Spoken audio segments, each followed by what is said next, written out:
जय शिवराय सर्वांना। आजच्या व्हिडिओमध्ये आपण शिवरायांचा उदय याबद्दलची माहिती घेऊया। फाल्गुन वद्य तृतीया शके 1551 म्हणजेच 19 फेब्रुवारी 1630 या दिवशी शुक्रवारी शिवनेरी किल्ल्यावर शिवाजी महाराजांचा जन्म झाला। शिवरायांचा जन्म झाला त्यावेळी दक्षिणेमध्ये अत्यंत बिकट परिस्थिती निर्माण झालेली होती। इसवी सन 1630 मध्ये दक्षिण भारतात एवढा प्रचंड दुष्काळ पडलेला होता की या दुष्काळाच्या खाईत रयत अक्षरशः होरपळून निघत होती। गावेच्या गावे ओस पडत होती।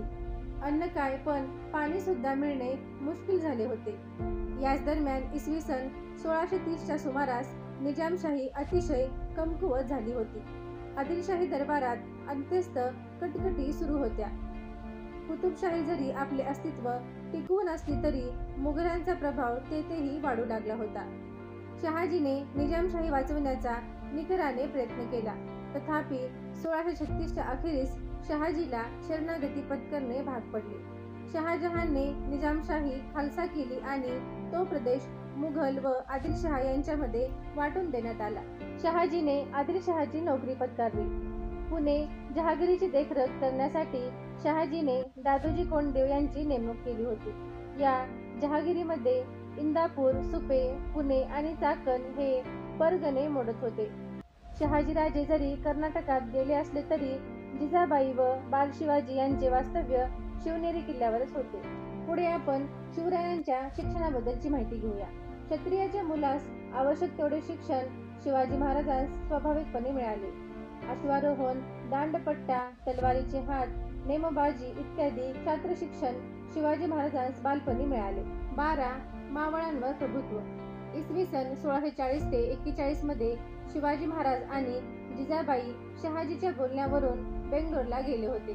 तेथेच निंबाळकरांची मुलगी सईबाई हिच्याशी शिवाजी महाराजांचा विवाह झाला। त्यानंतर इसवी सन 1642 मध्ये जिजाबाई व शिवाजी महाराज पुण्यास परतले। आता सांगितल्याप्रमाणे त्यांच्याबरोबर शामराज निळकंठ, सोनोपंत डबीर वगैरे मंडळी तैनातीसाठी होते।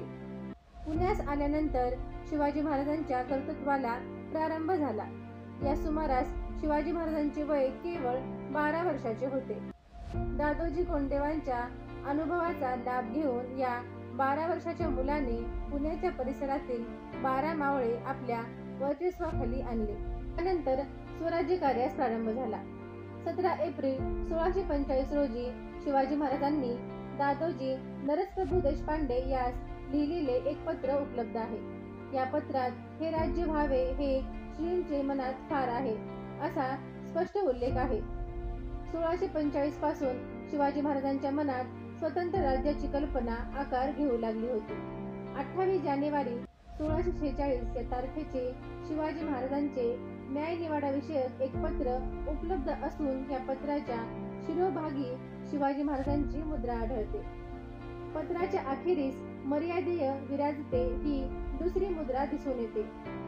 शिवाजी महाराजांची उपरोक्त मुद्रा म्हणजे त्यांच्या स्वराज्य कार्याचा प्रारंभ झाल्याची साक्ष आहे। अस्सल पुराव्यांची छाननी केल्यास 1647 पासून शिवाजी महाराजांनी स्वराज्य कार्य द्रुतगतीने सुरू केलेले आढळते। 7 मार्च 1647 रोजी दादोजी कोंडदेव यांचा मृत्यू झाला। त्यानंतर शहाजीच्या जहागिरीची संपूर्ण जबाबदारी शिवाजी महाराजांवर आली।